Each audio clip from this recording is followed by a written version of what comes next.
Air cooler inglizcha so'zdan olingan bo'lib, havo sovutgich yoki havo yordamida sovutish degan ma'nolarni anglatadi.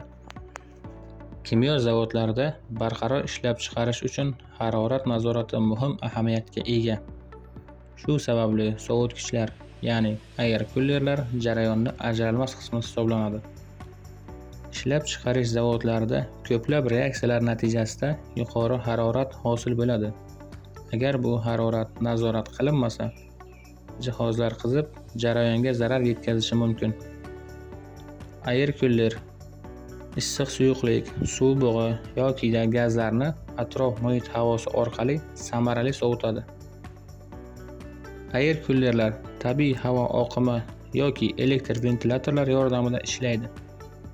Ventilyatorlar issiq sirt ustidan havo haydab, tezkor sovutish hosil qiladi.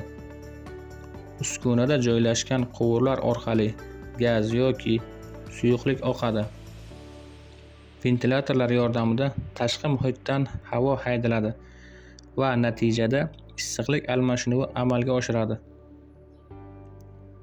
Ventilyatorlar samaradorligi, quvurlar materiali va air coolerning joylashuvi muhim rol o'ynaydi. Ular ko'pincha po'lat yoki alyuminiy kabi chidamli materiallardan yasaladi. Bu materiallar yuqori bosim va haroratga bardosh bera oladi. Air coolerlar zavodni energiya tejashda ham katta foyda keltiradi. Boshqa sovutish tizimlariga qaraganda kamroq resurs talab qiladi.